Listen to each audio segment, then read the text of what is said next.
साथियों नमस्कार। कैसे आप सभी? उम्मीद करता हूं आप सभी शानदार, लाजवाब, जिंदाबाद होंगे। आज की क्लास में 15 महत्वपूर्ण सवाल होगा, क्योंकि आप जानते हैं 15 मिनट में 15 महत्वपूर्ण सवाल मैं आपको प्रतिदिन करवा रहा हूं। ये एनसीईआरटी के आधार पर है, तो साथ ही सेशन को अंतिम तक देखिएगा। जो सवाल का आंसर आपको आता होगा कमेंट बॉक्स में कमेंट जरूर कीजिएगा। चलिए शुरुआत करता हूं। उससे पहले साथ ही एक जरूरी सूचना मैं देता हूं कि अगर आप एईडीओ की तैयारी करते हैं, सहायक शिक्षा विकास पदाधिकारी का अगर आप तैयारी कर रहे हैं या फिर करना चाहते हैं, तो आप सभी हमारे साथ हमारे एप्लीकेशन पर जुड़ सकते हैं। मात्र 399 में कोर्सेस उपलब्ध है। साथ ही बेहतरीन तरीका से आपको इसमें सारा चीज पढ़ाया जाएगा। इसमें लाइव क्लास मिलेगी, रिकॉर्डेड क्लासेस मिलेगी, चैप्टर वाइज पीडीएफ नोट्स होगा, चैप्टर वाइज एमसीक्यू टेस्ट होगा, 0 लेवल से पढ़ाया जाएगा और 15 टेस्ट सीरीज इसी पैसा में उपलब्ध करवाया जाएगा। साथ ही गुणवत्ता वाला शिक्षा आपको मिलेगा। अगर आप बेहतरीन तरीके से तैयारी करना चाहते हैं तो हमारे साथ हमारे एप्लीकेशन पर आप जुड़ना बिल्कुल मत भूलिएगा। खैर, आते हैं साथी पहला सवाल पर। आज का पहला सवाल ये रहा, आपसे पूछा जा रहा साथी, बताना इस प्रश्न का आंसर क्या होगा कि ध्वनि तरंग कौन सी तरंग है। साथी, क्या ये आपका तरंग अनुदैर्ध्य होता है, या साथी अनुप्रस्थ होता है, या आपका अनुप्रस्थ यांत्रिक तरंग होता है, या अनुदैर्ध्य यांत्रिक तरंग होता है? जरा साथी कमेंट करना इस प्रश्न का आंसर क्या हो जाएगा। अगर मैं बात करूं साथी ध्वनि तरंग के बारे में, तो आप सभी जानते हैं एक ऐसा तरंग है जिसको साथी माध्यम की आवश्यकता पड़ती है। माध्यम के आधार पर दो तरंग को बांटा गया है। एक आपका मैकेनिकल होता है जिसे आप यांत्रिक तरंग कहते हो, और दूसरा साथी आपका होता है नॉन मैकेनिकल जिसे आप अयांत्रिक तरंग कहते हैं। अयांत्रिक तरंग कहा जाता है। साथी जो यांत्रिक तरंग है इसको भी दो भाग में बांटा गया है। एक आपका साथी अनुदैर्ध्य होता है और एक आपका साथी अनुप्रस्थ होता है। क्या होता है? अनुप्रस्थ होता है। याद रखना साथी, आपका अनुप्रस्थ होता है। अगर मैं आपको इसका बात करता हूं साथी, किसका? ध्वनि तरंग की बात करता हूं, तो अनुप्रस्थ अनुदैर्ध्य इसलिए बांटा गया है कि अनुदैर्ध्य का मतलब होता है कि कण जिधर कंपन कर रहा है उसी के दिशा में साथी तरंग जा रही हो, तो साथी उसे कहा जाता है अनुदैर्ध्य। लेकिन कण जिधर कंपन कर रहा है अगर उसके लंबवत जा रहा है तो अनुप्रस्थ कहा जाता है। साथी अगर साउंड की बात किया जाएगा तो साउंड कंपन से प्रोड्यूस होती है, कंपन से उत्पन्न होती है। और साथी देखेंगे यहाँ पे जिधर कण कंपन कर रहा है उधर ही साउंड निकल रही है, यानी कि समान दिशा में है, इसलिए साथी साउंड को कहा जाता है कि यांत्रिक के अंतर्गत अनुदैर्ध्य होगा। साथी यांत्रिक के अंतर्गत अनुदैर्ध्य नहीं मारना है, क्योंकि ऑप्शन में नीचे में साथी यांत्रिक का अनुदैर्ध्य तरंग दिया गया है, तो पहले एग्जाम में चारों ऑप्शन पढ़ना है। अगर साथी यांत्रिक में अनुदैर्ध्य नहीं लिखा गया है तब आप अनुदैर्ध्य लगा सकते हैं, लेकिन साथी यांत्रिक में जब अनुदैर्ध्य लिखा रहेगा तो उसमें साथी आपका सटीक आंसर डी नंबर हो जाएगा।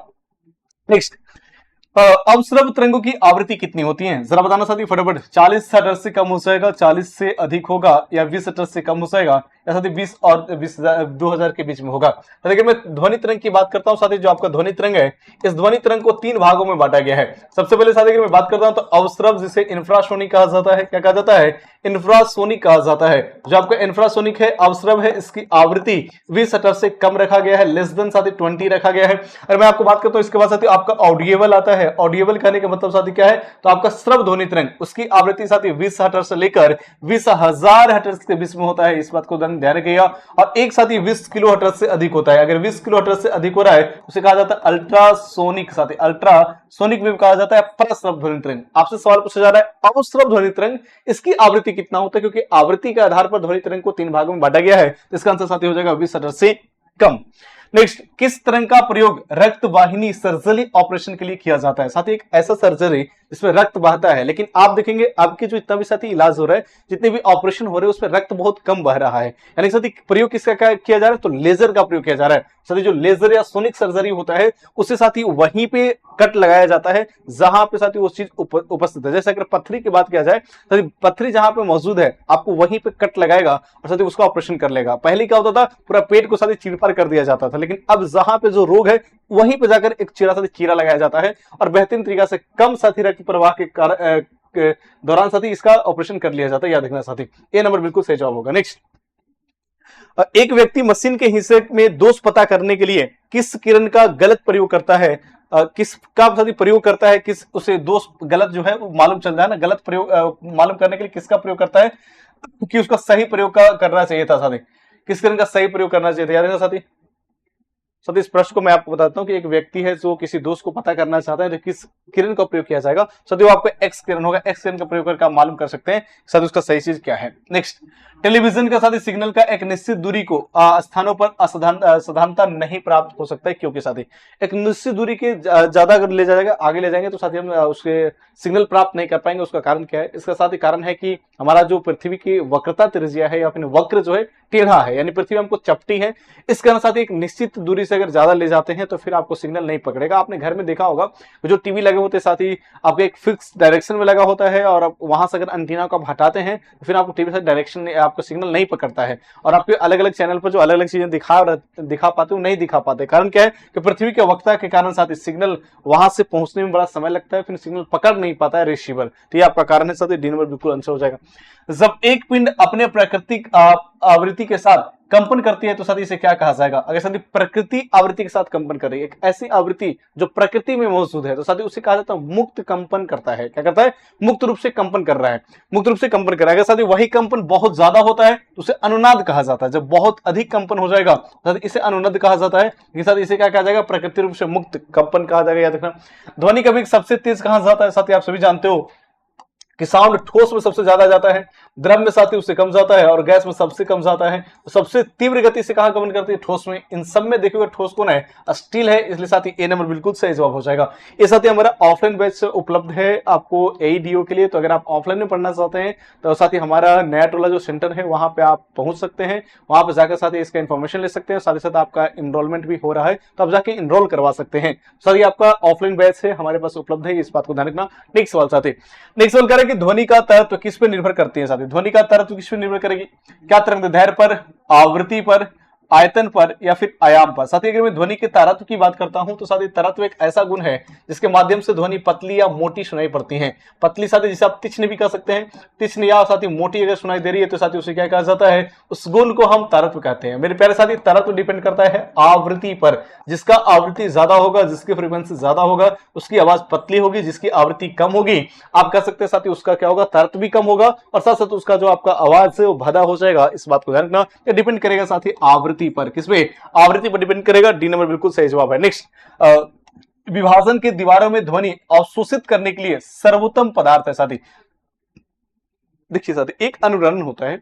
अनुरणन की प्रक्रिया होता है जिसमें साथी ध्वनि का साउंड गूंजते हुए नजर आता है। तो उस अनुरणन को रोकने के लिए अलग अलग चीजों का प्रयोग करते हैं, अवशोषक का प्रयोग करते हैं। जैसे आपको प्लाईवुड लगा दिए, गहरा पेंट कर दीजिए, या फिर चादर उड़ा दीजिए, या मोटा कपड़े से ढक दिए, तो वहां पे क्या करता है? आपको अवशोषण कर लेता है। सवाल पूछा जा रहा है कि अगर विभाजन की दीवारों में ध्वनि अवशोषित करना है तो सर्वप्रथम पदार्थ क्या होगा? स्टोन चिप साथी नहीं, इस्पात नहीं। तो जो कांच की रुई है, ये ऑप्शन के अकॉर्डिंग जो दिया गया उसके अकॉर्डिंग कांच को जो रुई है वो ज्यादा ऊष्मा का अवशोषित कर पाएगा।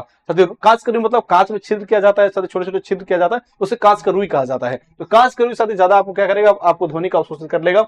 इसका बिल्कुल सही जवाब साथी ये हो जाएगा। नेक्स्ट, अगर ध्वनि वायु से जल में जाती है साथी, वायु से जल में जाती है, यानी कि गैस से द्रव में जाती है, गैस से द्रव में जाती है, तो किसका मात्रा नहीं बदलेगा साथी? अगर गैस से द्रव में जा रही है तो वेग बदल ही जाएगा, आयाम बदलेगा, तरंगदैर्घ्य बदलेगा। किसका मान नहीं बदलेगा साथी? तो आवृत्ति का मान नहीं बदलेगा।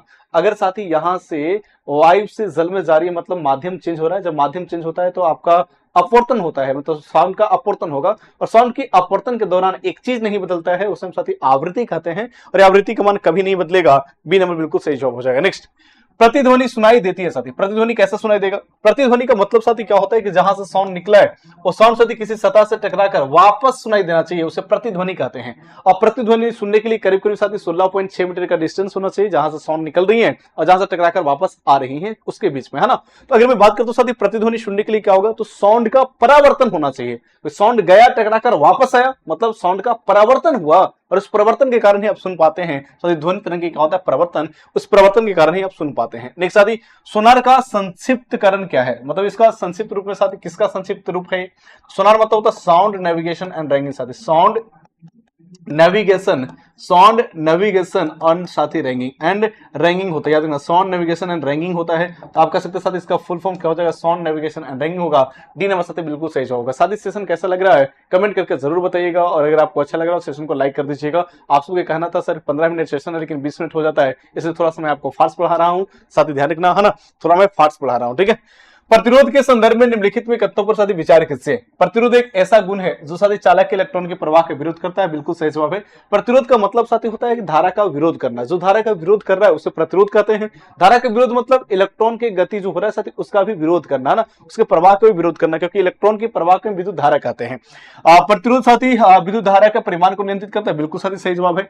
प्रतिरोध का SI मात्रक आपका ओम होता है, ये भी सही जवाब है। तो कथन सही क्या है? तो बोलेंगे सभी कथन जो है ये सही है प्रतिरोध से संबंधित। इस बात को ध्यान रखना साथी, इसी नंबर सही जवाब होगा। नेक्स्ट, निम्नलिखित कथनों पर विचार कीजिए। जो आपको निम्नलिखित कथन दिया गया उस पर विचार कीजिए। सबसे पहला कथन है कि किसी प्रतिरोधक के सिरों के बीच विभवांतर उसमें प्रवाहित विद्युत धारा के अनुक्रमानुपाती होता है। बिल्कुल सही जवाब है। V बराबर साथी क्या होता है? V डायरेक्टली प्रोपोर्शनल I होता है। इसका ओम का नियम से यही होता है। ओम्स लॉ से क्या होता है? ओम्स लॉ से V डायरेक्टली प्रोपोर्शनल I, यानी किसी प्रतिरोधक के सिरों के बीच का जो विभवांतर है उसमें प्रवाहित धारा का अनुक्रमानुपाती होता है, मतलब डायरेक्टली प्रोपोर्शनल होता है। बिल्कुल डायरेक्टली प्रोपोर्शनल होता है किसे? ओम का नियम से। ओम का नियम से श्रेणी में संयोजित बहुत से प्रतिरोधों का तुल्य प्रतिरोध उनके व्यक्तिगत प्रतिरोधों का योग के बराबर होता है। साथ ही अगर मैं बात करता हूं प्रतिरोध का जुड़ने का, तो दो क्रम होता है, एक श्रेणी क्रम और एक आपका साथ ही समानांतर क्रम होता है। अगर आप सीरीज में किसी को जोड़ते हैं तो समतुल्य प्रतिरोध निकालने के लिए R1 plus R2 plus R3 साथी ऐसे जोड़ते हैं ना, इस तरीका से। तो यही बात कहा जा रहा है कि साथी जब श्रेणी क्रम में जोड़ते हैं तो उसका समतुल्य प्रतिरोध अन्य प्रतिरोधों का योग के बराबर होता है। तो बिल्कुल साथी सही जवाब है। ये भी सही है, ये भी सही है। तो कौन सा कथन सही है? तो बोलेंगे सर कथन 1 और 2 दोनों सही है। क्या है? कथन 1 और 2 दोनों सही है। इस बात को ध्यान रखना। इसका साथी सी नंबर बिल्कुल सही जवाब होगा। नेक्स्ट, किसी चालक के प्रतिरोध के संदर्भ में निम्नलिखित कथनों पर विचार कीजिए। चालक का प्रतिरोध उसकी लंबाई के सीधे और उसके अनुप्रस्थ कार्य के साथ ही प्रतिलोम में निर्भर करता है। अगर चालक की प्रतिरोध की बात करें साथी तो R चालक की लंबाई का डायरेक्टली प्रोपोर्शनल होता है। प्रतिरोध साथी उसके एरिया का इनवर्सली प्रोपोर्शनल होता है, जिसे अनुप्रस्थ काट का क्षेत्रफल कहा जाता है। उसके टेम्परेचर का डायरेक्टली प्रोपोर्शनल होता है और पदार्थ की प्रकृति साथी आपका जो प्रकृति होता है इस पे भी निर्भर करता है। तो आप देखिए साथी चालक के लंबाई का सीधे समानुपाती होता है। बिल्कुल सही जवाब है। अनुप्रस्थ काट के क्षेत्रफल के प्रतिलोमित होता है, मतलब उल्टा होता है। ये भी सही है साथी, ये बिल्कुल सही जवाब है। चालक का प्रतिरोध की प्रकृति पर भी निर्भर करता है। प्रतिरोध साथी चालक के पदार्थ की प्रकृति पर निर्भर करता है। बिल्कुल सही जवाब है।